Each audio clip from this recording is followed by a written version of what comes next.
Você já se perguntou o que vale uma vida? Quanto custa a inocência de uma menina de 15 anos? No meu caso, foram 3 fichas de pôquer e uma garrafa de cachaça barata. Esse foi o preço que meu pai achou justo numa noite de 1968. Ah, me desculpe. Às vezes esqueço que preciso me apresentar antes de começar. Os anos passam, mas algumas cicatrizes continuam frescas como se tivessem sido feitas ontem. Meu nome é Maria das Dores. Irônico, não é? Hoje tenho 70 anos e resolvi contar minha história porque percebi que o silêncio pode machucar tanto quanto as palavras. Sabe, minha filha, aqui de cima da minha varanda em Perdizes, olhando São Paulo se espalhar feito uma colcha de retalhos mal feita, ainda consigo sentir o cheiro da terra molhada da minha feira de Santana.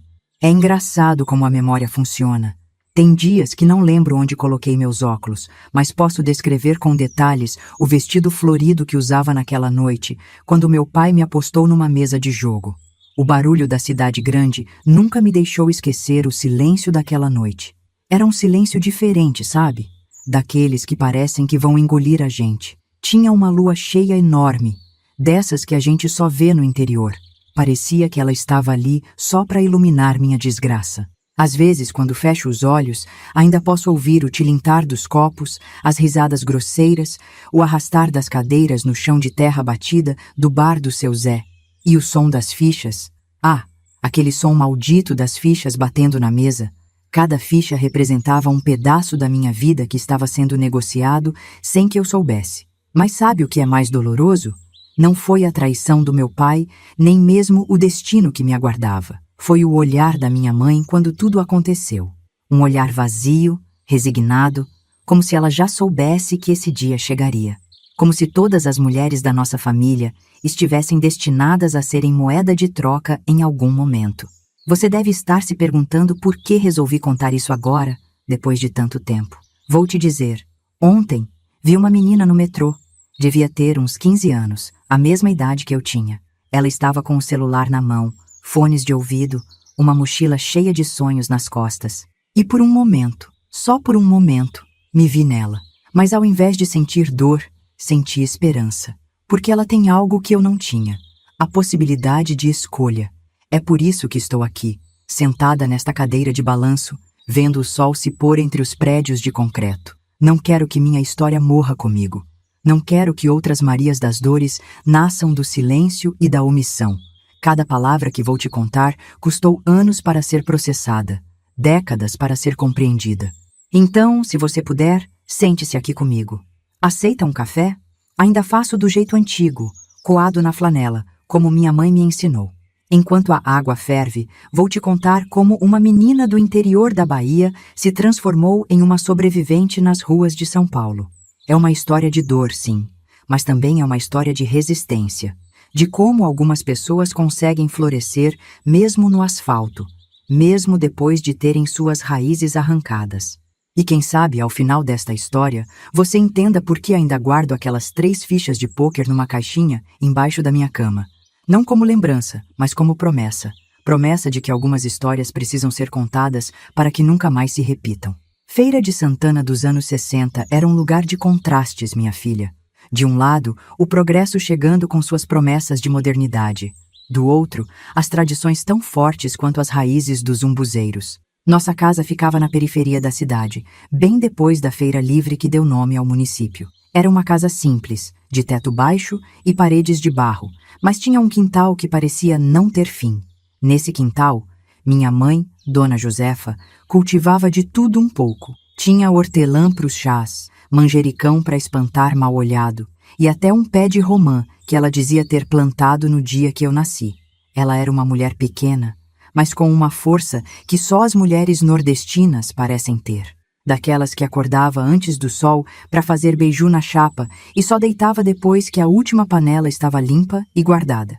Meu pai, Sebastião, trabalhava como mascate. Vendia de tudo um pouco: tecidos, botões, fitas e sonhos. Principalmente sonhos. Era um homem bonito, charmoso, daqueles que conseguia vender gelo para esquimó, como diziam na época. Quando ele chegava em casa, depois de dias na estrada, trazia sempre alguma novidade. Uma fita para o cabelo, um retalho de chita, às vezes até um doce da cidade. Nessas horas, Ele era o pai que toda menina sonhava ter. Mas tinha o outro lado. O lado que aparecia quando ele sumia por dias, às vezes semanas, e voltava cheirando a cachaça e derrota. Nesses dias, minha mãe me mandava para o quarto e ficava na cozinha, esperando a tempestade passar. Eu tapava os ouvidos com força, mas ainda assim podia ouvir os gritos, o som dos pratos quebrando, o choro contido da minha mãe. Éramos só nós três. Minha mãe teve outros filhos, mas nenhum vingou. Deus sabe o que faz, ela dizia, passando a mão na barriga que tantas vezes cresceu e murchou. Hoje penso que talvez tenha sido melhor assim. Menos vidas para carregar o peso do nosso destino. Na escola, eu era uma das poucas meninas da minha idade que ainda estudava. A maioria já tinha parado para ajudar em casa ou trabalhar na roça. Dona Carminha, minha professora, sempre dizia que eu tinha um dom para as letras. Quando lia em voz alta para a turma, ela sorria orgulhosa. Essa menina ainda vai longe, profetizava. Mal sabia ela que ir longe teria um significado tão diferente na minha vida. Aos domingos, a gente ia à missa na igreja de Santana. Eu adorava esses momentos. Colocava meu único vestido bonito, um azul com flores brancas que minha mãe tinha feito com retalhos que meu pai trouxe de uma de suas viagens. Na igreja, eu podia sonhar. Olhava para os vitrais coloridos e imaginava um mundo diferente, onde meninas como eu podiam escolher seus próprios caminhos. Depois da missa, a gente passava na feira. Era uma explosão de cores, cheiros e sons. Os feirantes gritando suas ofertas, o cheiro de tempero fresco, as bancas de frutas organizadas como um arco-íris terreno. Minha mãe regateava cada tostão, esticando o pouco dinheiro que tinha para fazer a feira da semana. Às vezes, quando sobrava algum trocado, ela comprava um pedacinho de rapadura para a gente dividir no caminho de casa. À noite, sentada na soleira da porta, eu ficava olhando as estrelas e sonhando. Queria ser professora, igual Dona Carminha. Ou quem sabe costureira, para fazer vestidos bonitos como os que via nas revistas que às vezes chegavam na cidade. Sonhos simples, né? Mas eram meus. Só meus. Tinha também o João, filho do seu Manuel da venda. A gente trocava olhares na missa, e às vezes ele passava na frente de casa assoviando. Meu primeiro amor platônico, desses que a gente só tem aos 15 anos. Tão puro que nem sabia direito o que era amor. Mas a vida tem um jeito engraçado de transformar pureza em amargura. E assim foram meus primeiros 15 anos, entre o quintal de casa, a escola, a igreja e a feira. Entre os sonhos de menina e a realidade dura de ser mulher, num lugar onde ser mulher já era uma sentença. Eu não sabia então, mas cada dia era um passo em direção àquela noite fatídica. Cada sorriso, cada sonho, cada momento de felicidade simples era como um último suspiro antes do mergulho nas águas turvas do destino que me aguardava. Sabe o que é mais cruel sobre o destino? É como ele te prepara para o pior sem você perceber. Naquela época, começaram a aparecer uns homens diferentes na cidade. Chegavam em carros grandes, desses que levantavam poeira nas ruas de terra e faziam todo mundo parar para olhar. Eles vinham de São Paulo, Rio de Janeiro, diziam que eram empresários, que iam trazer progresso. Progresso? Que palavra bonita para disfarçar tanta maldade. Um deles era o Dr. Ricardo Mendes. Alto, sempre de terno, mesmo no calor da Bahia. Tinha um jeito de olhar que me gelava a espinha. Quando ele entrava no bar do seu Zé, onde meu pai passava as noites, todo mundo mudava o tom de voz, como se ele fosse algum tipo de realeza. Eu não sabia então, mas ele estava de olho em mim há meses, como um predador estudando sua presa. Lembro do dia em que tudo começou a desmoronar. Era uma quinta-feira. Tinha sido dia de feira. Mamãe estava preocupada porque fazia 3 dias que meu pai não voltava para casa. Não era incomum ele sumir assim, mas dessa vez era diferente. Tinha uma tensão no ar, como aquele silêncio pesado que vem antes de uma tempestade forte. Maria, mamãe me chamou enquanto lavava a louça do jantar. Você tá crescida agora, precisa entender algumas coisas. Ela parou, secou as mãos no avental gasto e sentou comigo na mesa da cozinha. Seu pai, ele tá devendo dinheiro pra gente perigosa. Muito dinheiro. Suas mãos tremiam enquanto falava. Se acontecer alguma coisa, você corre. Corre e não olha para trás.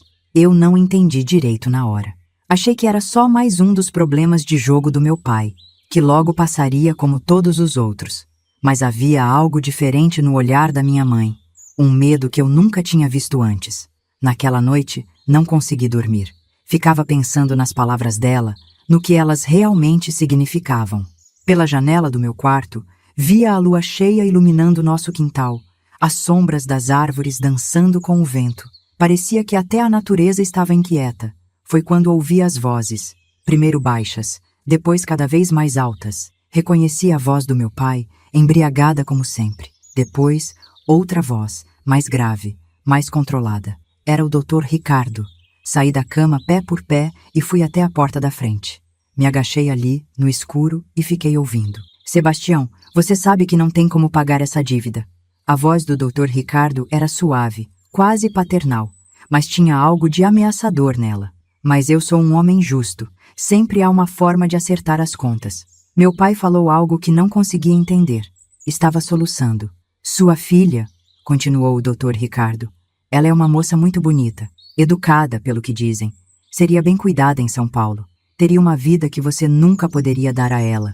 Senti meu sangue gelar. Estava falando de mim? Como mercadoria. Quis gritar, correr, fazer alguma coisa. Mas meu corpo não se movia. Era como se estivesse pregada ao chão.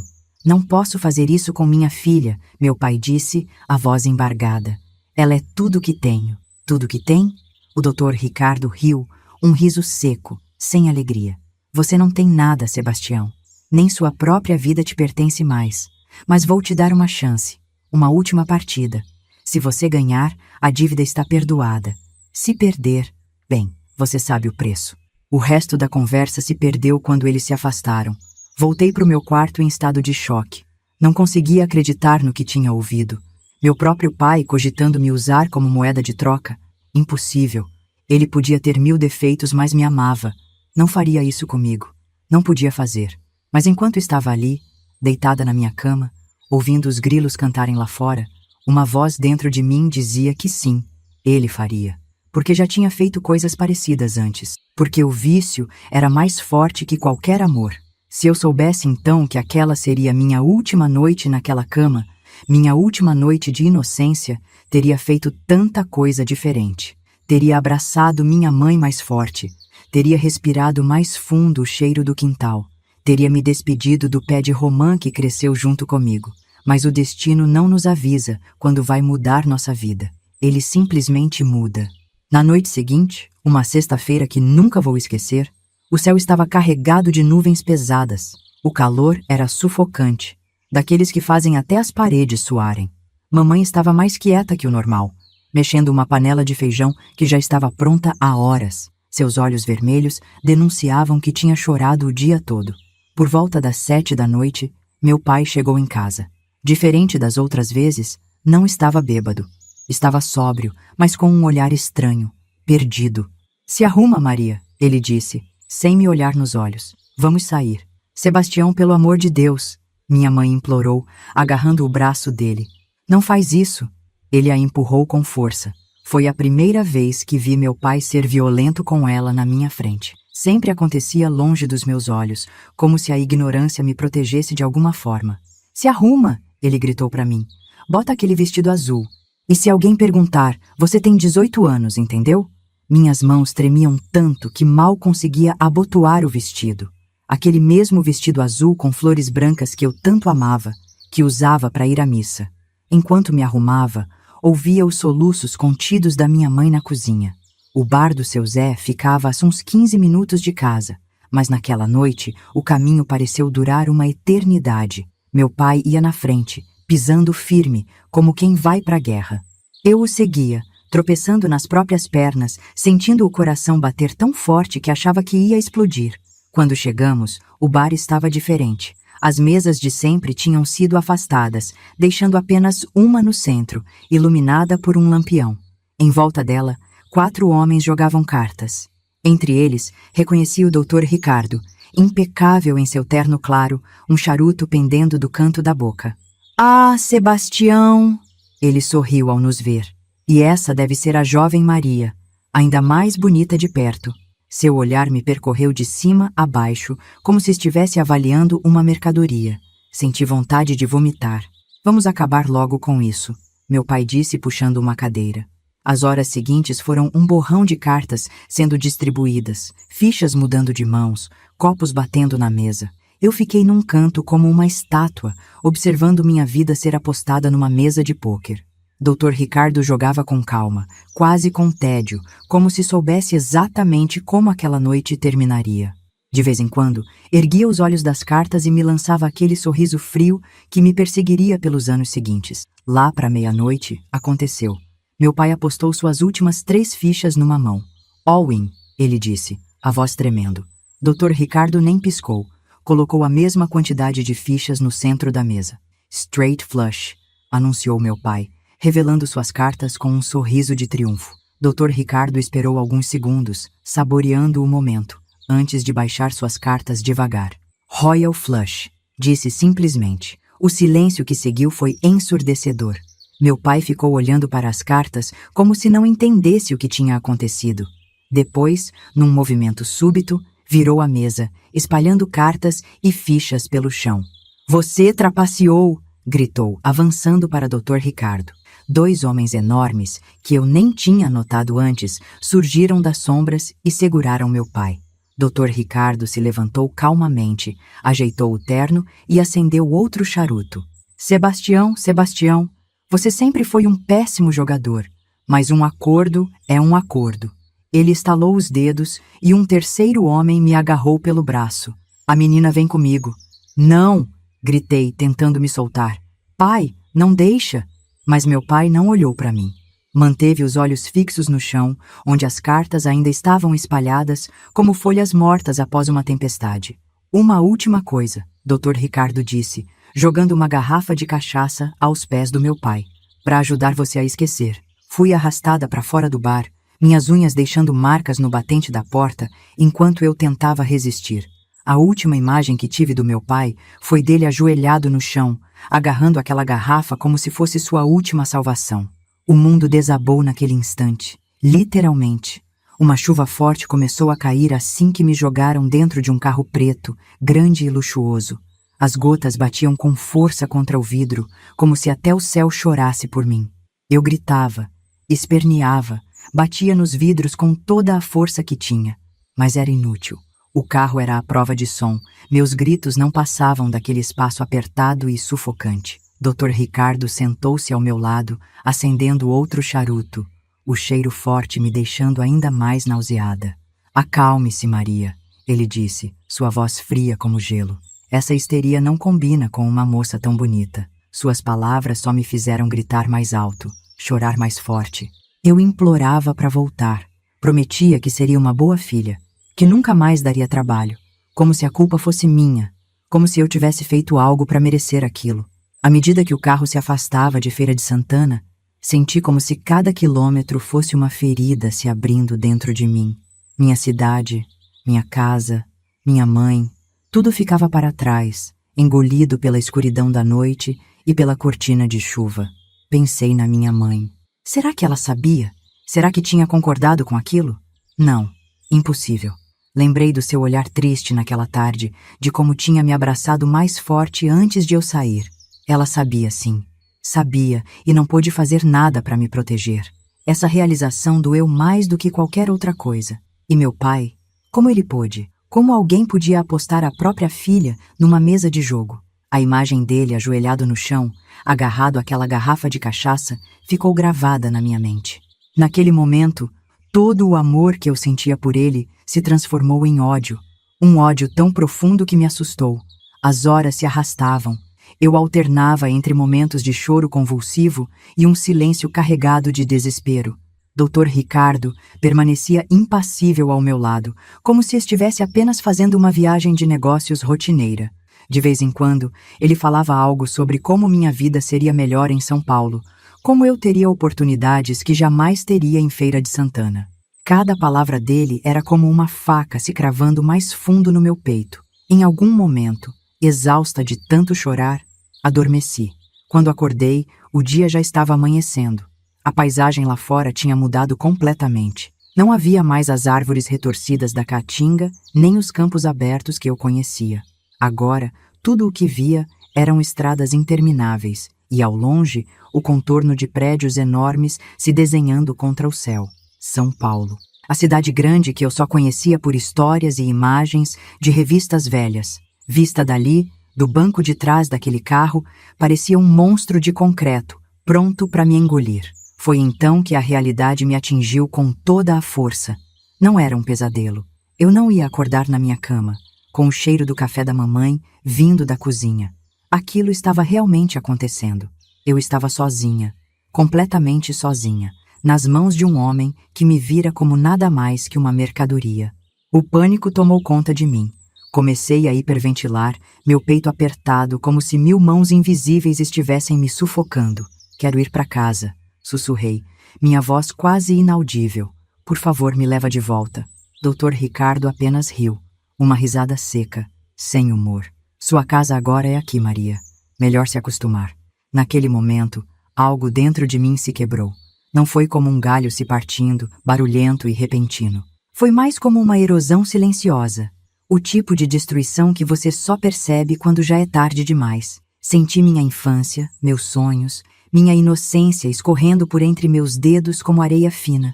O carro parou em frente a um prédio imponente, no que depois eu saberia ser o bairro dos Jardins. Dr. Ricardo desceu primeiro, então abriu a porta para mim. Bem-vinda à sua nova vida, ele disse, com um sorriso que não alcançava seus olhos. Desci do carro com as pernas bambas, ainda vestindo aquele vestido azul com flores brancas, agora amarrotado e sujo da viagem. Olhei para o céu de São Paulo, tão diferente do céu aberto de Feira de Santana. Não havia estrelas aqui, apenas uma imensidão cinzenta e sufocante. Naquele momento, fiz uma promessa silenciosa a mim mesma. Prometi que, não importava o que acontecesse, não importava quanto tempo levasse, eu sobreviveria. Sobreviveria e um dia contaria minha história. Para que nenhuma outra Maria das Dores tivesse que passar pelo que eu estava passando. O apartamento era grande, luxuoso, mas para mim parecia uma prisão. Tapetes persas, móveis de madeira escura, quadros caros nas paredes. Tudo gritava riqueza, mas de um jeito frio, sem vida. Dr. Ricardo me mostrou o que seria meu quarto, maior que toda a minha casa em Feira de Santana, com uma cama king size e cortinas de seda. Você vai gostar daqui, ele disse, como se estivesse me fazendo um favor. Amanhã vamos comprar roupas novas, te apresentar a cidade. Mas por hoje, descanse. Assim que a porta se fechou atrás dele, desabei no chão. Chorei até não ter mais lágrimas, até minha garganta doer de tanto soluçar. Quando finalmente consegui me levantar, vi meu reflexo no espelho enorme do quarto. Não me reconheci. A menina de Feira de Santana tinha ficado para trás, em algum lugar daquela estrada. Os dias que se seguiram foram um borrão de novas experiências, todas igualmente assustadoras. Dr. Ricardo me levou a lojas caras, restaurantes chiques, salões de beleza. Em cada lugar, ele me apresentava como sua protegida, sempre com aquele sorriso frio nos lábios. As pessoas olhavam curiosas, algumas com pena, outras com inveja. Ninguém perguntava nada. Ganhei roupas novas, sapatos, joias. Meu cabelo foi cortado e tingido, minhas unhas feitas. Por fora, eu parecia uma boneca de luxo. Por dentro, estava morrendo aos poucos. Uma semana depois da minha chegada, Dr. Ricardo deu uma festa no apartamento. Homens de terno, mulheres com vestidos caros e joias brilhantes. Eu fui apresentada como a atração principal. Minha mais nova aquisição, ele dizia, rindo como se tivesse contado uma piada particularmente engraçada. Foi nessa festa que entendi completamente o que estava acontecendo. Os olhares dos homens, as conversas sussurradas, as negociações feitas em cantos escuros. Eu não era uma protegida. Era uma mercadoria, comprada para ser usada e, eventualmente, descartada. Naquela noite, tranquei-me no banheiro e vomitei até não sobrar nada no estômago. Olhei para a janela, pensando em pular. Estávamos no 15º andar. Seria rápido, pelo menos. Mas algo me impediu. Aquela promessa que tinha feito a mim mesma no dia da chegada. Eu sobreviveria. Tinha que sobreviver. As semanas se arrastavam. Dr. Ricardo aparecia de vez em quando, sempre com presentes caros e palavras vazias. Eu aprendia a sorrir sem alegria, a concordar sem realmente ouvir. Meu corpo estava ali, mas minha mente vagava, sempre voltando para a Feira de Santana, para o cheiro de terra molhada após a chuva, para o som dos pássaros no quintal de casa. Um dia, cerca de um mês após minha chegada, recebi uma visita inesperada. Era Dona Eulália, a governanta do apartamento. Ela entrou no meu quarto sem bater, carregando uma bandeja com chá. "Beba isso, menina", ela disse, me estendendo uma xícara. Seu sotaque era forte, nordestino como o meu. "Vai te fazer bem." Olhei desconfiada para o líquido escuro. "O que é isso?" "Chá de boldo com um pouco de cachaça", ela respondeu, sentando-se na beirada da cama. "Para acalmar os nervos e o estômago. Sei que você tem passado mal." Bebi o chá em silêncio, sentindo o calor se espalhar pelo meu corpo. Dona Eulália me olhava com uma mistura de pena e compreensão. "Você não é a primeira, sabe?" ela disse finalmente. "E, infelizmente, não será a última. Mas escute bem o que vou te dizer. Você é forte, mais forte do que pensa. Vai sobreviver a isso." Suas palavras acenderam uma pequena chama de esperança dentro de mim. Era a primeira vez desde que cheguei que alguém me tratava como um ser humano, não como um objeto. "Como eu saio daqui?" perguntei, minha voz não mais que um sussurro. Dona Eulália balançou a cabeça tristemente. "Não é tão simples, menina. Eles têm olhos em toda parte. Mas vou te ajudar no que puder. Por enquanto, aprenda. Observe, guarde cada informação. Um dia, isso pode ser sua salvação." Naquela noite, pela primeira vez em semanas, dormi sem pesadelos. A visita de Dona Eulália tinha mudado algo em mim. Não era exatamente esperança, era mais como determinação. Eu não seria apenas uma vítima, seria uma sobrevivente. Na manhã seguinte, acordei com uma ideia fixa na mente. Precisava aprender a ler e escrever melhor. Na escola em Feira de Santana, eu mal tinha passado das primeiras letras. Aqui, neste mundo novo e cruel, conhecimento seria poder. Pedi livros a Dr. Ricardo. Ele pareceu surpreso, mas satisfeito. "Vejo que está se adaptando", ele disse, trazendo uma pilha de romances no dia seguinte. Comecei a devorar os livros, um após o outro. Cada palavra que aprendia era uma pequena vitória. Cada história que lia era uma janela para um mundo além daquelas paredes douradas. E assim, aos poucos, fui construindo uma fortaleza dentro de mim. Uma fortaleza feita de palavras, de conhecimento, de pequenos atos de rebeldia. Eu ainda estava presa, ainda estava à mercê de homens cruéis, mas minha mente começava a se libertar. Os meses se passaram e eu fui aprendendo a navegar nesse novo mundo. Cada dia era uma luta, cada hora um desafio. O apartamento luxuoso continuava sendo minha prisão, mas aos poucos fui encontrando pequenas brechas, pequenos momentos de, não diria liberdade, mas talvez um pouco menos de opressão. Dr. Ricardo continuava com suas visitas regulares, sempre trazendo presentes caros e exigindo minha companhia em eventos sociais. Aprendi a sorrir nos momentos certos, a fazer pequenas conversas com os convidados, a ser a protegida perfeita que ele queria que eu fosse. Por fora, eu era a imagem da gratidão e da submissão. Por dentro, eu fervia de raiva e determinação. Um dos maiores desafios era manter minha sanidade. As paredes do apartamento pareciam se fechar sobre mim a cada dia. Comecei a desenvolver uma rotina para me manter ocupada. Acordava cedo, antes mesmo de Dona Eulália chegar para preparar o café da manhã. Fazia exercícios no quarto, improvisando com o que tinha à mão. Depois, passava horas lendo e estudando. Os livros se tornaram meu refúgio e minha arma. Comecei com romances simples, mas logo passei para obras mais complexas. História, geografia, matemática. Cada novo conhecimento era uma pequena vitória contra o sistema que tentava me manter ignorante e submissa.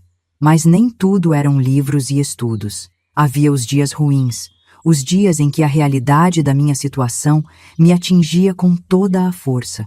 Nesses dias, eu me trancava no banheiro e chorava silenciosamente, deixando a água do chuveiro correr para abafar meus soluços. Pensava na minha mãe, no meu pai, na vida que tinha deixado para trás. A saudade era como uma dor física, constante e aguda. Foi numa dessas crises que tive meu primeiro confronto direto com o Dr. Ricardo. Ele chegou sem avisar, me encontrando no meio de um choro convulsivo. "O que é isso, Maria?"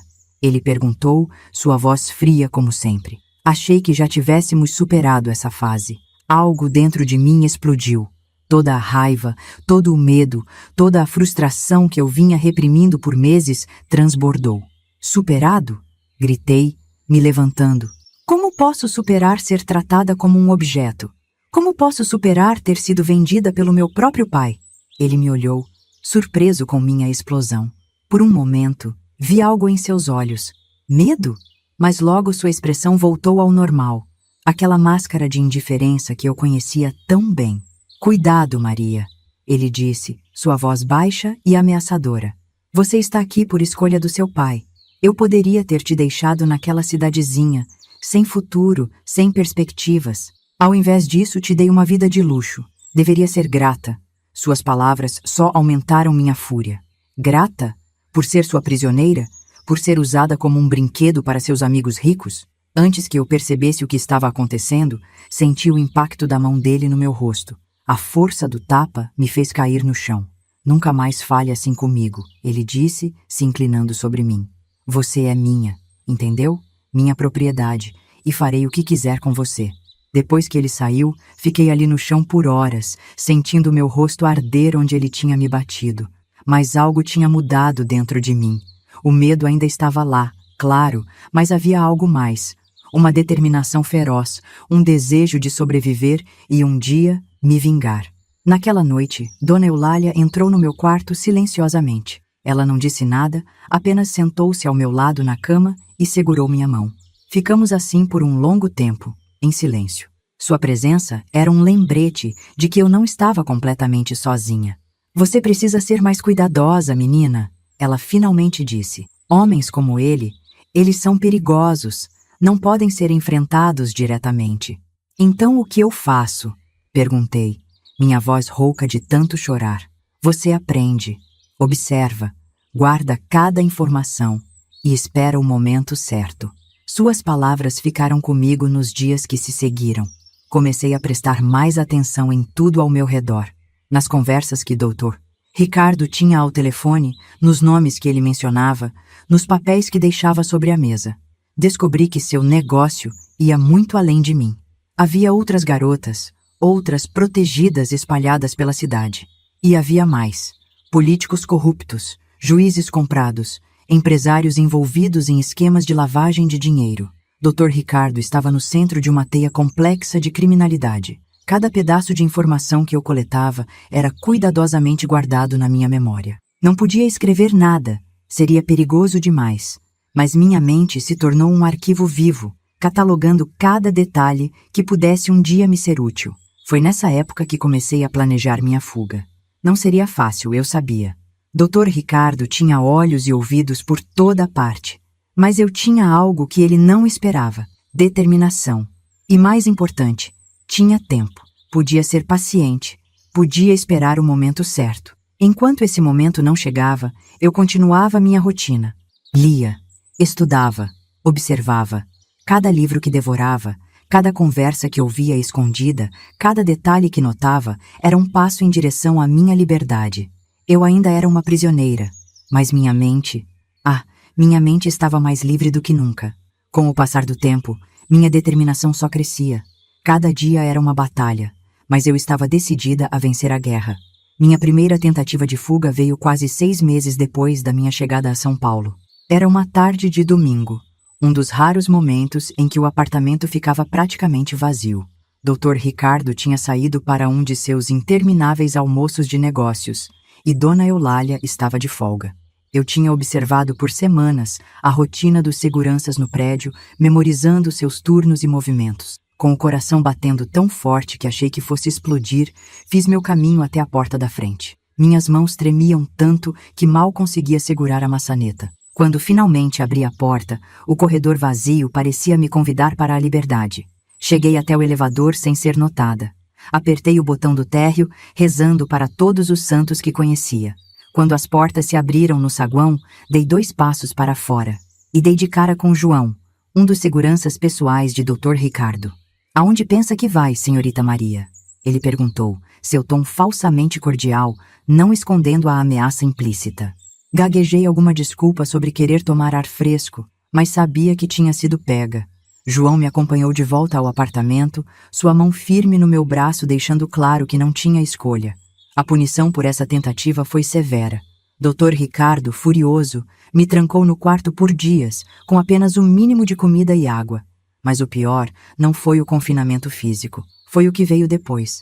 Achei que já tivéssemos superado essa fase de rebeldia, Maria, ele disse quando finalmente veio me ver. Vejo que preciso tomar medidas mais drásticas. No dia seguinte, fui levada a uma clínica particular.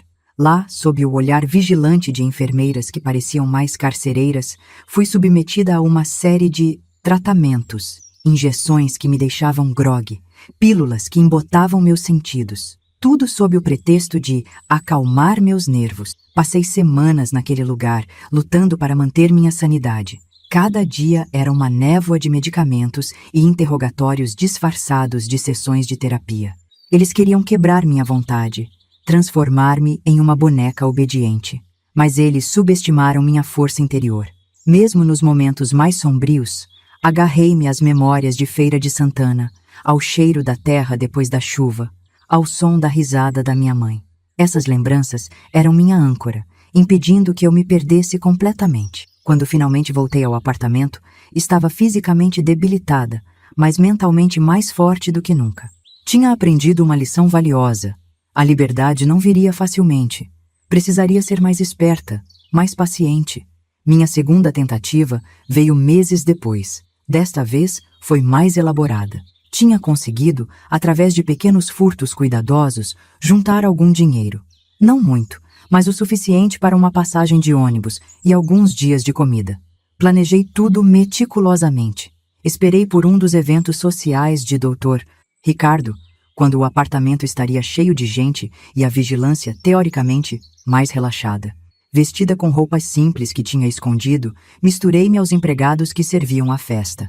Consegui chegar até a rua desta vez. O ar da noite de São Paulo nunca tinha me parecido tão doce. Por um momento, acreditei que tinha conseguido. Caminhei rápido, sem olhar para trás, em direção à estação de ônibus mais próxima. Foi quando ouvi a voz de Dr. Ricardo atrás de mim. Impressionante, Maria. Realmente impressionante. Virei-me, o pânico tomando conta de mim. Ele estava parado a poucos metros, 2 de seus capangas ao lado. Você realmente achou que eu não estaria preparado? Ele continuou, sua voz calma contrastando com o terror que eu sentia. Que não teria câmeras informantes? Que não saberia cada passo seu? Fui levada de volta ao apartamento. Desta vez, não houve clínica, não houve confinamento. A punição foi mais sutil e, de certa forma, mais cruel. Já que você insiste em tentar fugir, Dr. Ricardo disse, talvez precise de um lembrete do que está em jogo. No dia seguinte, recebi uma visita. Era Antônio, um garoto que tinha crescido comigo em Feira de Santana. Ele parecia assustado, confuso. Maria, ele disse, sua voz tremendo. Eles disseram que se eu não viesse, fariam mal à minha família. A mensagem era clara. Dr. Ricardo estava disposto a atingir não só a mim, mas a qualquer um que eu amasse. Depois que Antônio foi embora, desabei. Chorei como não chorava há meses. A realidade da minha situação me atingiu com força total. Não era apenas minha liberdade que estava em jogo. Era a segurança de todos que eu conhecia e amava. Naquela noite, Dona Eulália me encontrou encolhida no chão do banheiro. Ah, menina, ela suspirou, me ajudando a levantar. A liberdade nem sempre vem de fugir. Às vezes, ela vem de dentro. Suas palavras ficaram comigo nos dias que se seguiram. Percebi que tinha cometido um erro fundamental. Estava tão focada em escapar fisicamente que tinha negligenciado minha libertação mental e emocional. Foi então que decidi mudar de tática. Se não podia fugir, aprenderia a sobreviver. Mais que isso, aprenderia a crescer, a me fortalecer, mesmo dentro daquela prisão dourada. Comecei a ver cada dia não como uma luta para escapar, mas como uma oportunidade de aprender, de me preparar. Cada livro que lia, cada conversa que ouvia, cada detalhe que observava, era uma peça do quebra-cabeça da minha eventual libertação. Eu ainda sonhava com o dia em que seria verdadeiramente livre, mas agora entendia que a liberdade começava na minha mente, na minha recusa em ser quebrada, na minha determinação de sobreviver e um dia prosperar. Os meses se transformaram em anos, e eu me vi completando 18 anos naquela gaiola dourada. A menina assustada de Feira de Santana tinha se transformado em uma jovem mulher, endurecida pelas circunstâncias, mas não quebrada. Com a maioridade, veio um novo desafio. Dr. Ricardo decidiu que era hora de eu começar a retribuir todo o investimento que ele tinha feito em mim. Comecei a ser levada a eventos sociais, não apenas como sua acompanhante, mas como uma espécie de mercadoria de luxo. A primeira vez que entendi completamente o que isso significava foi numa festa na mansão de um político influente. Dr. Ricardo me apresentou ao anfitrião, um homem de meia idade com um sorriso que me deu calafrios. Maria é uma joia rara, disse Dr. Ricardo, sua mão possessiva no meu ombro. Tenho certeza que vocês dois se entenderão muito bem. Naquela noite, trancada num quarto de hóspedes com aquele homem, senti que tinha chegado ao fundo do poço. Mas mesmo ali, encontrei força para resistir. Não fisicamente. Sabia que seria inútil e perigoso. Mas mentalmente, emocionalmente, me recusei a ser quebrada. Enquanto ele se satisfazia, eu me transportava para outro lugar, para o quintal da minha casa em Feira de Santana, para o cheiro de terra molhada após a chuva, para o som do riacho que corria perto de casa. Meu corpo podia estar preso ali, mas minha mente era livre. Nos dias que se seguiram, caí numa depressão profunda. Passava horas deitada, olhando para o teto, me sentindo suja, usada. Foi Dona Eulália quem me tirou desse estado. Levanta daí, menina, ela disse, entrando no meu quarto uma manhã. Você é mais forte que isso. Não deixe que eles te quebrem. Ela então me contou sua própria história. Como tinha vindo do interior de Pernambuco décadas atrás, também enganada por promessas de uma vida melhor. Como tinha sobrevivido a abusos e explorações semelhantes aos que eu estava passando. Mas eu sobrevivi, ela disse, seus olhos brilhando com uma mistura de dor e orgulho. E você vai sobreviver também. Mas para isso precisa ser esperta, usar o que tem a seu favor. Suas palavras foram um tapa de realidade. Percebi que tinha duas escolhas. Poderia me entregar ao desespero ou poderia usar minha situação para aprender, para crescer, para eventualmente escapar. Escolhi a segunda opção.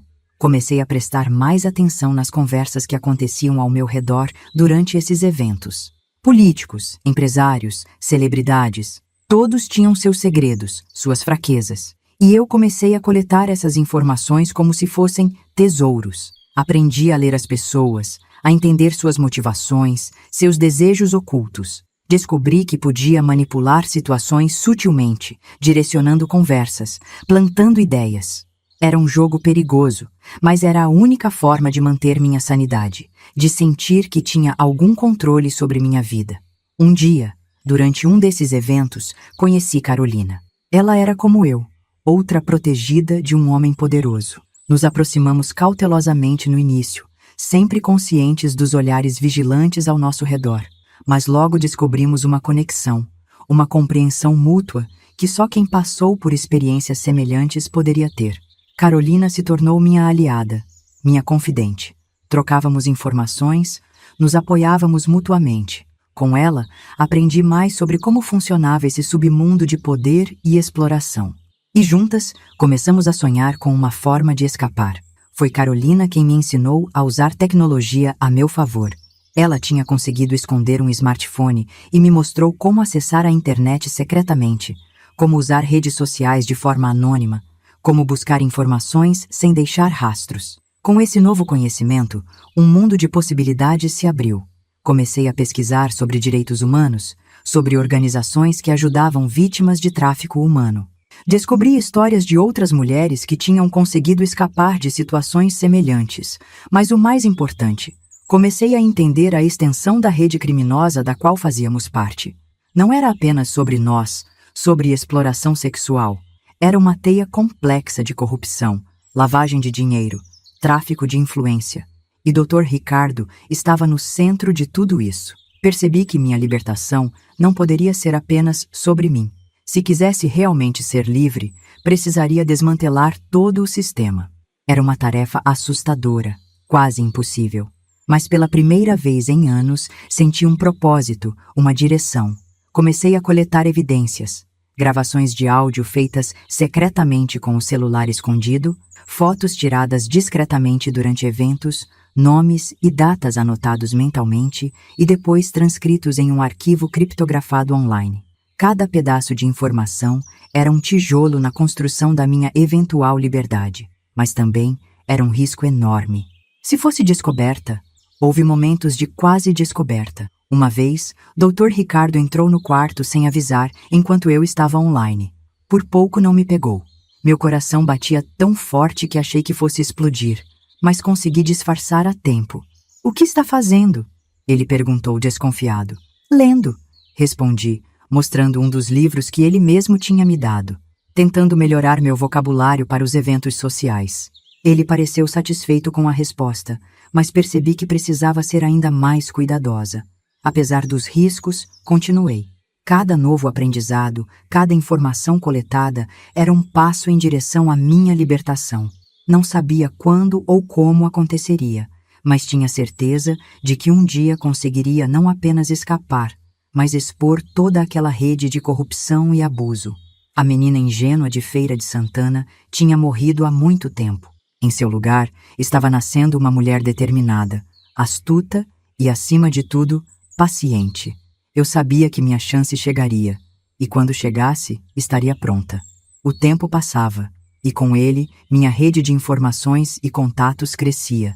Carolina e eu nos tornamos mestras em colher segredos nos cantos escuros de festas luxuosas, nos corredores silenciosos de mansões opulentas. Cada novo dado era uma peça do quebra-cabeça que lentamente montávamos. Foi numa dessas festas, quando eu completava 21 anos, que o destino decidiu mexer suas peças. Dr. Ricardo, talvez sentindo-se confiante demais em seu controle sobre mim, me deixou circular mais livremente entre os convidados. Era uma celebração importante, com políticos de alto escalão, empresários influentes e até mesmo um juiz federal.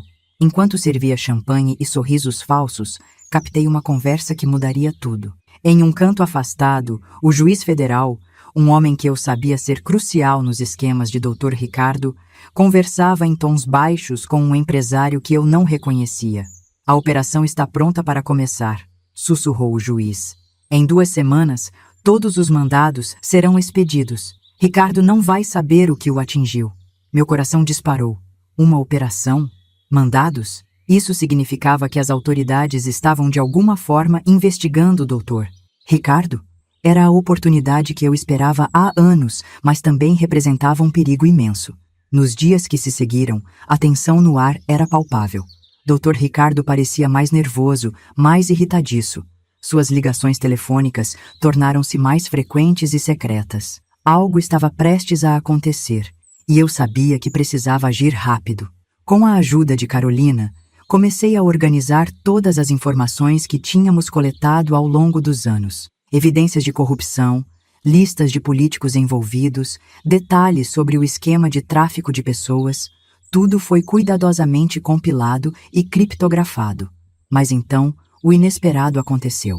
Numa tarde aparentemente comum, ouvi uma comoção vinda da sala principal do apartamento. Esgueirando-me silenciosamente, vi Dr. Ricardo em uma discussão acalorada com 2 homens que nunca tinha visto antes. "Você prometeu que estava tudo sob controle", gritava um deles, um homem corpulento com um bigode espesso. "E está", retrucou Dr. Ricardo, mas sua voz traía seu nervosismo. "Foi apenas um contratempo. Em poucos dias, tudo estará resolvido." "Resolvido?" O outro homem, mais magro e com um terno impecável, falou com desdém. "A federal está respirando em nossos pescoços e você fala em resolver?" Meu sangue gelou. Eles sabiam da operação. De alguma forma, Dr. Ricardo tinha sido avisado. Percebi que o tempo estava se esgotando rapidamente. Naquela noite, depois que todos tinham ido embora e o apartamento estava em silêncio, fiz algo que não fazia há anos. Rezei, pedi força, pedi coragem, pedi uma chance. Na manhã seguinte, minha prece parecia ter sido atendida. Dr. Ricardo anunciou que precisaria viajar por alguns dias para resolver uns problemas. Era a oportunidade que eu esperava. Assim que ele saiu, entrei em ação. Usando o celular escondido, Entrei em contato com um jornalista investigativo cujo nome tinha ouvido mencionado em uma das festas. Marcamos um encontro para o dia seguinte em um café movimentado no centro da cidade. O risco era enorme. Se fosse pega, as consequências seriam terríveis. Mas eu sabia que essa poderia ser minha única chance de liberdade. Na noite anterior ao encontro, mal consegui dormir. Minha mente girava com todos os cenários possíveis, com tudo que poderia dar errado. E se fosse uma armadilha? E se Dr. Ricardo descobrisse? E se... Foi Dona Eulália quem me acalmou. Sem que eu dissesse uma palavra, ela pareceu entender o que estava acontecendo. Menina, ela disse segurando minhas mãos trêmulas. Chegou a hora, não é? Assenti, incapaz de falar. Lembre-se de quem você é, ela continuou. Você é forte, sobreviveu até aqui. Vai conseguir. Suas palavras me deram a coragem que eu precisava. Na manhã seguinte, vesti-me com cuidado, escolhendo roupas discretas que não chamassem atenção. Coloquei todos os dados que tinha coletado em um pendrive escondido em um colar. Quando estava prestes a sair, Dona Eulália me entregou um pequeno embrulho. Para dar sorte, ela disse com um sorriso triste. Dentro havia um terço, velho e gasto, que ela me disse ter pertencido à sua avó. Coloquei-o no bolso, sentindo seu peso como um lembrete de todas as mulheres que vieram antes de mim, que lutaram e sobreviveram. O caminho até o café foi o mais longo da minha vida. Cada rosto na rua parecia um potencial espião de Dr. Ricardo. Cada carro que passava poderia estar me seguindo. Meu coração batia tão forte que achei que fosse desmaiar. Finalmente, cheguei ao local combinado. O café estava cheio, exatamente como eu esperava. Scanning the crowd, I spotted him, the journalist. Ele estava sentado em um canto, mexendo distraidamente em seu celular. Com as pernas tremendo, fiz meu caminho até sua mesa. Quando nossos olhares se encontraram, vi um lampejo de reconhecimento em seus olhos. Ele sabia quem eu era. Maria? Ele perguntou baixinho quando me sentei. Assenti, incapaz de falar. Minha garganta estava seca, meu coração batendo como um tambor louco. Você está segura aqui, ele disse, notando meu nervosismo. Tem agentes disfarçados por todo o café. Doutor, Ricardo não pode te alcançar. Suas palavras deveriam me acalmar, mas só aumentaram minha ansiedade. Isso era real. Estava realmente acontecendo. Com mãos trêmulas, peguei o pendrive do colar e o entreguei a ele. Aqui está, disse, minha voz mal passando de um sussurro. Tudo o que você precisa para derrubar Dr. Ricardo e sua rede. O jornalista pegou o pendrive, seus olhos brilhando com uma mistura de excitação e preocupação. Você entende o que isso significa, não é? Ele perguntou. Uma vez que eu publique isso, não há volta. Engoli em seco, sentindo o peso daquele momento. Era o ponto de não retorno. Com um aceno de cabeça, selei meu destino e o de dezenas de pessoas poderosas. Faça, disse simplesmente. Mal sabia eu que aquela simples palavra desencadearia uma série de eventos que mudariam não apenas minha vida, mas a de muitas outras pessoas. O clímax da minha história estava prestes a começar. Os dias que se seguiram ao meu encontro com o jornalista foram um turbilhão de emoções e acontecimentos. Voltei para o apartamento naquela tarde com o coração na garganta, certa de que a qualquer momento seria descoberta. Cada ruído me fazia saltar. Cada olhar de Dona Eulália parecia carregar um aviso silencioso. Dr. Ricardo retornou de sua viagem 2 dias depois. Seu humor estava pior do que nunca, oscilando entre explosões de raiva e períodos de silêncio sombrio. Eu podia sentir a tensão no ar, densa como a névoa que às vezes cobria São Paulo nas manhãs de inverno. Foi numa dessas manhãs, exatamente uma semana após meu encontro com o jornalista, que tudo começou a desmoronar. Eu estava na cozinha com Dona Eulália, fingindo normalidade enquanto tomávamos café, quando ouvimos o som de vidro quebrando vindo do escritório de Dr. Ricardo. Malditos! Sua voz reverberou pela casa. Como ousam? Como? Trocamos um olhar rápido, Dona Eulália e eu. Ela sabia que algo estava para acontecer, embora eu não tivesse lhe contado os detalhes. Com um aceno quase imperceptível, ela me indicou para ficar na cozinha enquanto ia verificar o que estava acontecendo. Minutos depois, que pareceram horas, ela voltou. Seu rosto estava pálido. É hoje, ela sussurrou. A polícia está vindo. Meu coração disparou. Era real. Estava realmente acontecendo. Anos de planejamento, de coleta cuidadosa de informações, tudo culminando neste momento. Vá para seu quarto, Dona Eulália instruiu. Tranque a porta e não saia até que eu venha te buscar. Não importa o que ouça, entendeu? Assenti, incapaz de falar. Enquanto me dirigia apressadamente para meu quarto, ouvi mais gritos vindos do escritório. O som de móveis sendo arrastados, de papéis sendo rasgados. Trancada em meu quarto, sentei-me na cama, abraçando os joelhos contra o peito. Os minutos se arrastavam. Cada segundo parecia uma eternidade. Minha mente corria com 1000 cenários diferentes. E se a polícia não viesse? E se Dr. Ricardo descobrisse meu envolvimento? E se... De repente, o som de sirenes cortou o ar. Próximas, ficando cada vez mais altas. Então, gritos. O som de portas sendo arrombadas. Passos pesados correndo pelo apartamento. Polícia Federal! Ninguém se mova! A voz autoritária ecoou pelo apartamento, seguida por mais gritos, o som de luta. Prendi a respiração, meu corpo todo tremendo. Então, silêncio. Um silêncio pesado, cheio de tensão. Minutos depois, ouvi batidas suaves na porta do meu quarto. A voz de Dona Eulália, trêmula mas firme. Maria, pode abrir. Está tudo bem agora. Com pernas bambas fui até a porta e a destraquei. Do lado de fora, além de Dona Eulália, estava um homem de terno, seu rosto sério, mas gentil. Maria das Dores? Ele perguntou. Assenti silenciosamente. Sou o delegado Antônio Silva, da Polícia Federal. Precisamos da sua ajuda. As horas seguintes foram um borrão. Fui levada para a delegacia, onde passei horas dando depoimento, confirmando informações, identificando pessoas em fotografias. Vi rostos familiares sendo levados algemados, políticos, empresários, pessoas que eu tinha visto em festas e eventos ao longo dos anos. E então, finalmente, vi Dr. Ricardo. Ele estava sendo levado por 2 policiais, as mãos algemadas nas costas. Nossos olhares se cruzaram por um momento. Vi surpresa em seus olhos, depois raiva e, finalmente, algo que nunca tinha visto antes. Medo. Naquele instante, senti algo se quebrar dentro de mim. Não era dor, nem alívio. Era como se um peso enorme, que eu carregava há tanto tempo que nem percebia mais, tivesse sido subitamente removido. Comecei a chorar. Anos de emoções reprimidas, finalmente encontrando uma saída. Uma policial se aproximou, colocando gentilmente uma mão em meu ombro. Está tudo bem agora, ela disse suavemente. Você está segura. Segura. Uma palavra tão simples, mas que carregava tanto significado. Pela primeira vez em anos, me permiti realmente acreditar nisso. Mas com a segurança, vieram novos desafios. Repórteres se aglomeravam do lado de fora da delegacia, todos querendo ouvir minha história. Meu rosto estava em todos os jornais, meu nome em todas as bocas. De vítima silenciosa, eu tinha me tornado o centro de um dos maiores escândalos políticos do país.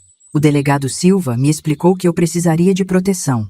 Há muita gente poderosa envolvida nesse esquema, ele disse. Gente que ainda está solta e que pode querer se vingar.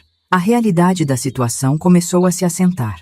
Minha luta por liberdade tinha acabado.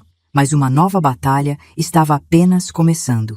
Uma batalha por justiça, não apenas para mim, mas para todas as outras vítimas daquele esquema perverso.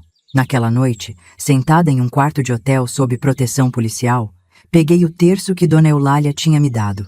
Passei os dedos pelas contas gastas, pensando em todas as mulheres que vieram antes de mim, que lutaram suas próprias batalhas silenciosas. Consegui, vó, sussurrei.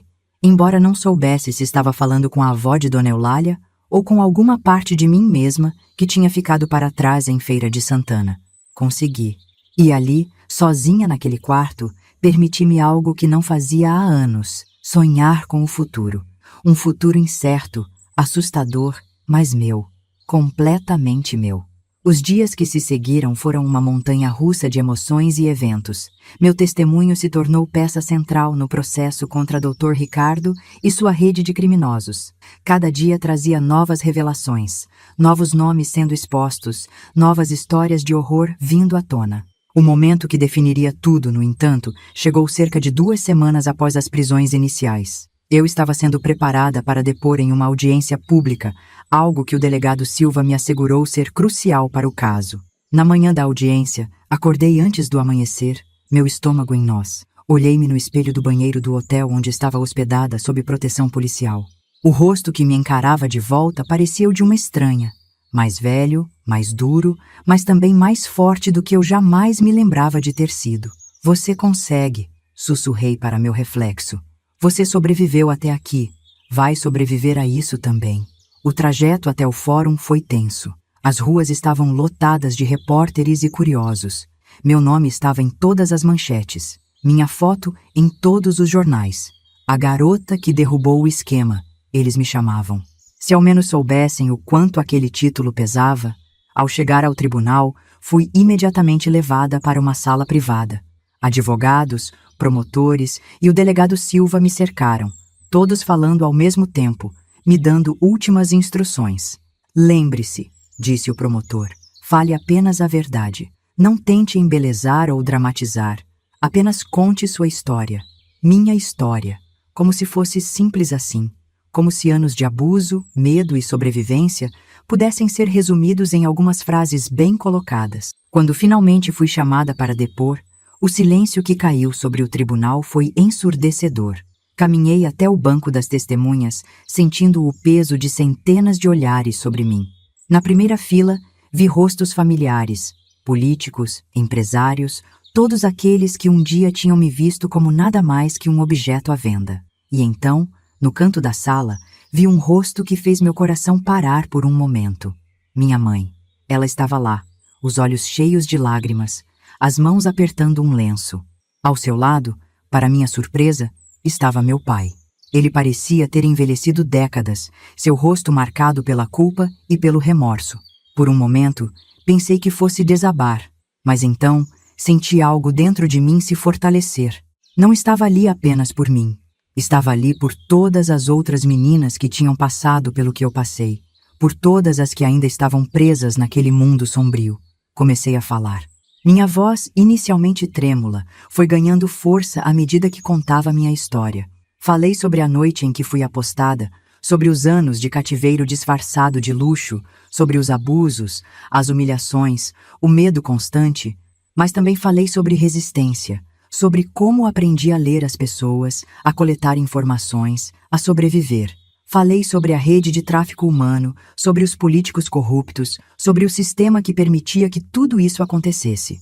À medida que falava, vi expressões mudarem na sala. Choque, horror, indignação. Alguns dos acusados baixaram a cabeça, incapazes de manter contato visual. Outros me encaravam com ódio mal disfarçado. Quando cheguei à parte sobre como consegui coletar as evidências e entregá-las ao jornalista, senti a atmosfera na sala mudar. Não era mais apenas uma vítima contando sua história triste. Era uma sobrevivente expondo um sistema corrupto. Então, chegou o momento que eu mais temia. O advogado de defesa se levantou para o contra-interrogatório. Seu olhar era frio, calculista. Senhorita das Dores, ele começou, sua voz dripping com falsa simpatia. Você afirma ter sido mantida contra sua vontade. No entanto, testemunhas afirmam tê-la visto em festas, eventos sociais, aparentemente feliz e bem cuidada. Como explica isso? Senti uma onda de raiva me percorrer. Mas em vez de me deixar abalar, usei essa raiva como combustível. Senhor advogado, respondi, minha voz firme. O senhor já ouviu falar em síndrome de Estocolmo? Já imaginou o que é sorrir para seu captor, sabendo que sua vida depende disso?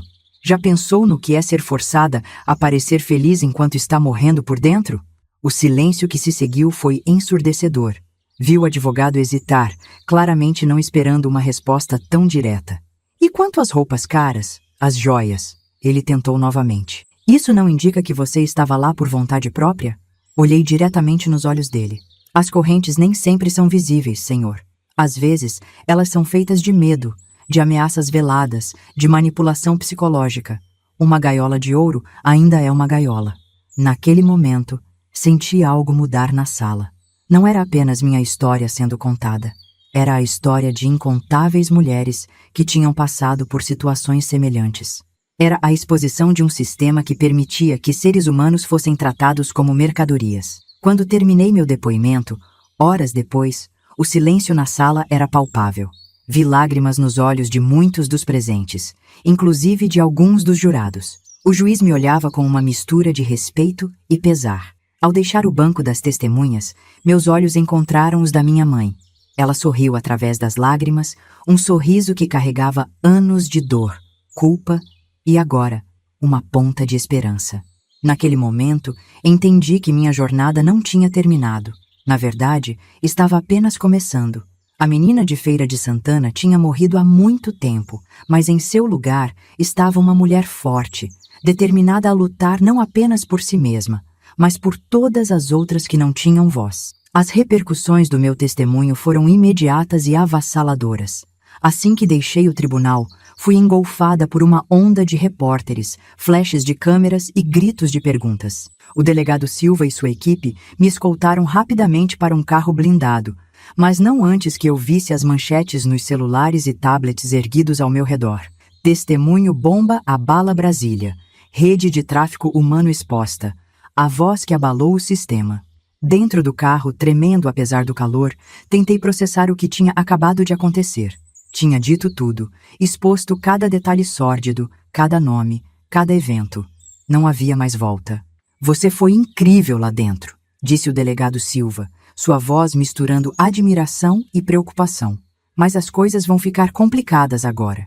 Muita gente poderosa vai querer te silenciar. Assenti, entendendo as implicações. Minha luta por liberdade tinha se transformado em algo muito maior. Nos dias que se seguiram, o país parecia ter entrado em ebulição. Meu testemunho tinha sido a peça final que faltava para desencadear uma série de investigações e prisões. Políticos renunciavam, empresários eram presos, juízes eram afastados. Era como se uma cortina tivesse sido levantada, revelando a podridão que se escondia por trás da fachada de respeitabilidade da alta sociedade. Eu observava tudo isso do relativo isolamento de uma casa segura, onde fui colocada sob proteção policial 24 horas por dia. As notícias chegavam através da TV e de briefings regulares do delegado Silva. Foi durante um desses briefings, cerca de uma semana após o testemunho, que recebi a notícia que mais me abalou. Maria, disse o delegado, seu tom mais gentil que o usual. Encontramos outras garotas, dezenas delas, algumas ainda, em cativeiro. Senti meu coração apertar. Sabia que não era a única, claro, mas ouvir isso confirmado, saber que havia outras como eu ainda presas naquele pesadelo. Elas estão pedindo para falar com você, continuou ele. Acham que só você pode realmente entender o que passaram. A ideia de enfrentar outras vítimas, de ver nos olhos delas o mesmo terror que eu tinha vivido, me assustava, mas também sentia uma responsabilidade. Eu tinha conseguido escapar, tinha conseguido falar. Agora era minha vez de estender a mão para aquelas que ainda estavam presas nas sombras. Eu vou, disse, minha voz mais firme do que me sentia por dentro. O encontro foi marcado para 2 dias depois, em um local seguro. Quando entrei na sala e vi aquelas mulheres, algumas quase meninas ainda, senti como se estivesse me vendo em um espelho distorcido do tempo. Seus olhares eram uma mistura de medo, esperança e um cansaço que ia além do físico. Uma delas, não devia ter mais de 16 anos, se aproximou hesitante. É verdade? Ela perguntou, sua voz quase um sussurro. Podemos realmente sair dessa? Ter uma vida normal? Olhei nos olhos dela, vendo ali o reflexo do meu próprio passado. Não vai ser fácil, respondi honestamente. Mas sim, é possível. Vocês são mais fortes do que pensam. Nas horas que se seguiram, ouvi suas histórias, tão parecidas e ao mesmo tempo tão únicas quanto a minha. Chorei com elas, ri com elas, e pela primeira vez em muito tempo, senti que não estava sozinha. Ao final do encontro, uma das mulheres mais velhas do grupo se aproximou de mim. Seu nome era Luísa, e ela tinha sido a primeira aquisição de Dr. Ricardo, muito antes de mim. Você fez o que muitas de nós sonhamos em fazer por anos, ela disse, segurando minhas mãos. Deu voz ao nosso sofrimento. Agora, o que fazemos? Sua pergunta me pegou de surpresa. O que fazemos? Eu mesma ainda estava tentando entender meu próximo passo. Foi nesse momento que tive uma epifania. Nossa luta não tinha terminado com as prisões e o julgamento. Na verdade, estava apenas começando. Nós falamos, respondi, sentindo uma nova determinação crescer dentro de mim. Continuamos falando.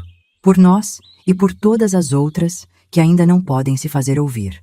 Nos dias que se seguiram, trabalhei incansavelmente com advogados e promotores, ajudando a construir casos contra os envolvidos no esquema. Cada depoimento que dava, cada evidência que fornecia, era uma peça a mais no quebra-cabeça da justiça. Mas o verdadeiro trabalho, percebi, estava apenas começando. Com a ajuda de assistentes sociais e psicólogos, comecei a organizar um grupo de apoio para as vítimas. Um espaço onde podíamos compartilhar nossas histórias, nossas lutas, nossos medos e nossas esperanças. Foi durante uma dessas reuniões que recebi uma visita inesperada. Meus pais tinham vindo me ver. O encontro foi tenso, carregado de emoções reprimidas por anos. Minha mãe chorou, pedindo perdão por não ter me protegido. Meu pai, um homem quebrado pela culpa e pelo remorso, mal conseguia me olhar nos olhos. Eu não posso mudar o passado, disse a eles, surpresa com a firmeza da minha própria voz. Mas posso escolher meu futuro, e escolho não deixar que o que aconteceu defina quem eu sou. Aquele encontro foi o primeiro passo de um longo e doloroso processo de reconciliação. Não seria fácil, eu sabia, mas era necessário. Não apenas para mim, mas para todas nós que estávamos tentando reconstruir nossas vidas. À medida que os dias se transformavam em semanas, comecei a ver mudanças não apenas em mim, mas em todas as mulheres do grupo. Aos poucos, o medo em seus olhos ia sendo substituído por determinação. Suas vozes, antes tímidas e hesitantes, ganhavam força. Estávamos nos tornando mais do que sobreviventes. Estávamos nos tornando guerreiras, prontas para lutar não apenas por nós mesmas, mas por todas aquelas que ainda não tinham voz. Hoje, sentada na varanda do meu pequeno apartamento em São Paulo, olho para a cidade que um dia foi minha prisão e vejo um horizonte de possibilidades. É estranho pensar que se passaram quase 50 anos desde aquela noite fatídica em Feira de Santana. Meio século de lutas, aprendizados e, finalmente, de libertação. O processo de cura, descobri, não é uma linha reta. É uma espiral, com altos e baixos, avanços e retrocessos. Houve dias em que o peso das memórias me sufocava, noites em que acordava gritando, revivendo os horrores do passado. Mas também houve momentos de luz, de esperança, de pequenas vitórias que, somadas, construíram a mulher que sou hoje. Lembro-me do dia em que finalmente consegui andar sozinha pelas ruas de São Paulo, sem olhar constantemente por cima do ombro. Do primeiro sorriso genuíno que dei a um estranho sem sentir medo ou desconfiança. Da primeira vez que consegui usar um vestido sem me sentir exposta ou vulnerável. Cada um desses momentos foi uma pequena revolução pessoal, uma reconquista de partes de mim que achei que tinha perdido para sempre. O grupo de apoio que começamos logo após os julgamentos se transformou em uma ONG. Vozes da Liberdade, nós a chamamos. Um espaço não apenas para curar feridas, mas para transformar nossa dor em ação. Vejo mulheres que chegaram quebradas, assustadas, sem esperança, se transformarem em líderes, advogadas, psicólogas. Cada uma delas carrega cicatrizes, sim, mas também uma força que só quem passou pelo inferno e sobreviveu pode ter. Minha relação com meus pais foi um capítulo à parte nessa jornada de cura. Por muito tempo, a mágoa e a raiva que sentia por eles eram quase tão dolorosas quanto as memórias do cativeiro. Como uma mãe podia não proteger sua filha? Como um pai podia vender sua própria carne e sangue? Foi um processo longo e doloroso, cheio de conversas difíceis, lágrimas e, eventualmente, compreensão. Não perdão, não totalmente. Algumas feridas são profundas demais para cicatrizar completamente. Mas chegamos a um entendimento, a uma paz frágil, mas real. Meu pai faleceu há 10 anos, um homem quebrado pelo remorso e pelo álcool. Em seus últimos momentos, segurei sua mão e vi em seus olhos um pedido silencioso de perdão. Não pude dizer as palavras que ele queria ouvir, mas ofereci o que pude. Compreensão. Minha mãe ainda vive, agora com quase 90 anos. Nossa relação é complexa, uma mistura de amor, culpa e um desejo mútuo de curar o passado. Visito-a regularmente em Feira de Santana, onde ela ainda mora. Cada visita é uma jornada não apenas geográfica, mas emocional, um mergulho em memórias que são ao mesmo tempo doces e dolorosas. Quanto a Dr. Ricardo e os outros envolvidos no esquema, A justiça seguiu seu curso. Muitos foram condenados, embora alguns, protegidos por sua riqueza e influência, tenham escapado com penas mais leves do que mereciam. Dr. Ricardo morreu na prisão, há cerca de 15 anos. Quando recebi a notícia, esperava sentir alívio, talvez até satisfação. Ao invés disso, senti nada. Percebi então que ele já não tinha mais poder sobre mim. Eu tinha me libertado muito antes de sua morte. O processo de escrita deste livro, porque é isso que estas reflexões se tornaram, tem sido uma jornada em si mesmo.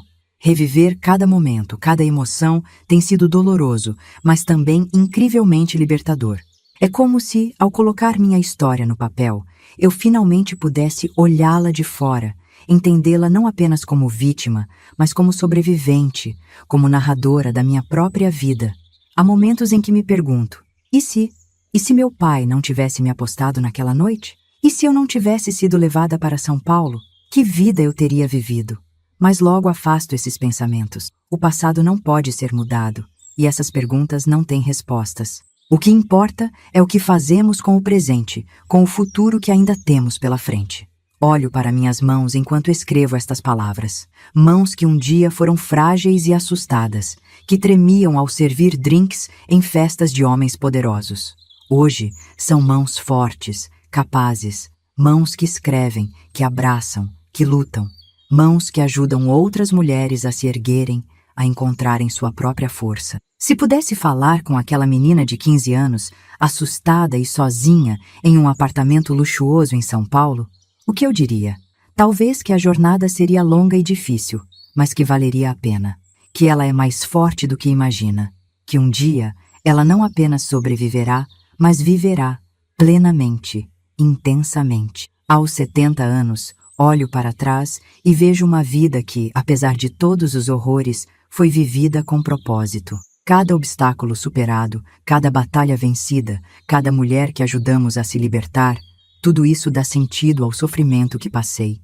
Não sou uma vítima, não sou apenas uma sobrevivente. Sou uma guerreira, uma contadora de histórias, uma construtora de pontes entre o passado doloroso e um futuro de esperança.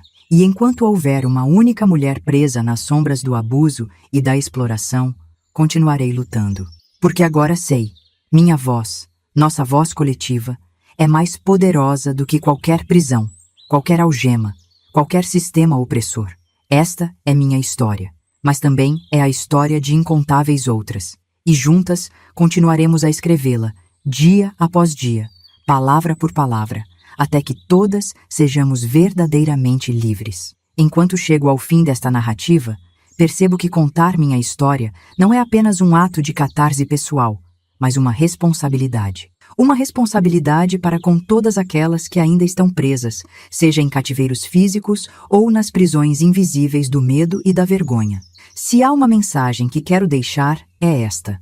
Nunca subestime o poder da sua voz. Por anos, fui silenciada, forçada a sorrir e aquecer enquanto gritava por dentro. Mas quando finalmente encontrei coragem para falar, descobri que minha voz tinha o poder de abalar estruturas, de mudar vidas, de inspirar mudanças. Para você que está lendo isto agora, quero dizer, sua história importa.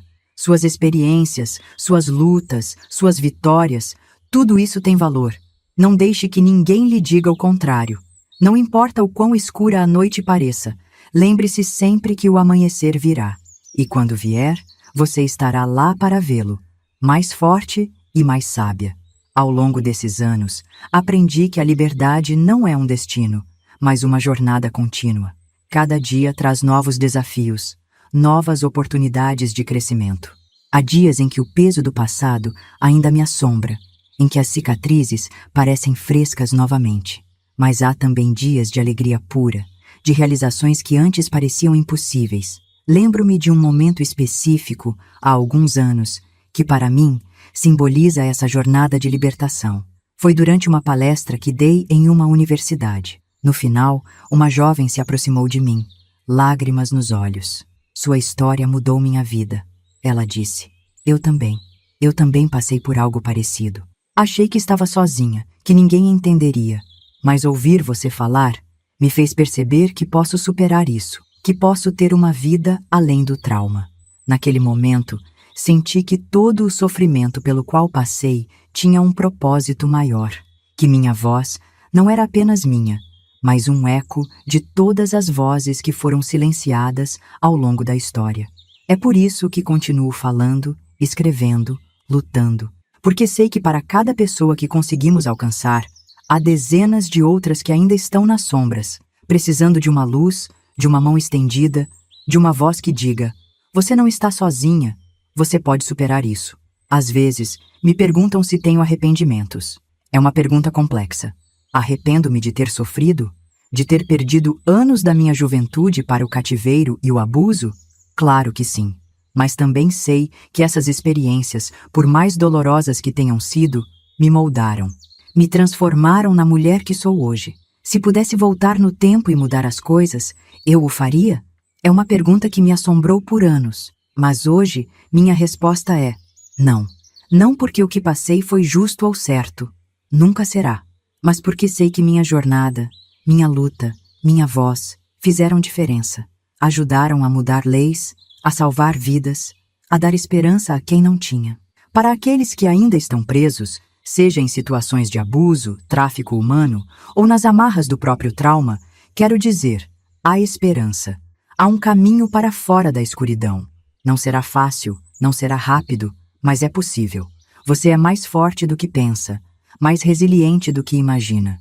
E para aqueles que nunca passaram por algo assim, peço: não desvie o olhar. Não finja que isso não existe. O silêncio e a indiferença são os maiores aliados dos abusadores e traficantes. Fale, haja, seja a mudança que quer ver no mundo. Hoje, aos 70 anos, olho para trás e vejo uma vida que, apesar de todos os horrores, foi vivida com propósito. Cada obstáculo superado, cada batalha vencida, cada pessoa que ajudamos a se libertar, tudo isso dá sentido ao sofrimento que passei. Mas também olho para frente, para o futuro. Sei que minha luta não termina aqui. Enquanto houver uma única pessoa presa nas sombras do abuso e da exploração, continuarei lutando. Porque agora sei, nossa voz coletiva é mais poderosa do que qualquer prisão, qualquer algema, qualquer sistema opressor. E é com essa voz que quero encerrar esta narrativa. Não com um final feliz simplista, porque a vida raramente oferece tais conclusões, Neate, mas com uma promessa. Uma promessa a mim mesma, a todas as sobreviventes e a todas que ainda estão lutando para sobreviver. Continuaremos falando, continuaremos lutando, continuaremos acreditando em um mundo onde nenhuma criança, nenhuma mulher, nenhum ser humano seja tratado como mercadoria.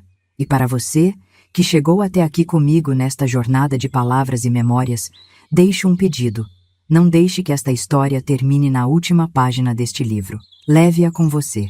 Compartilhe-a. Use-a como um lembrete de que a mudança é possível, de que a esperança persiste mesmo nos momentos mais sombrios. Porque no final, é isso que somos, contadores de histórias. Nossas histórias nos conectam, nos inspiram, nos lembram de nossa humanidade compartilhada. E é através dessas histórias que podemos, pouco a pouco, palavra por palavra, construir um mundo mais justo, mais compassivo, mais livre. Esta é minha história, mas também é a sua história.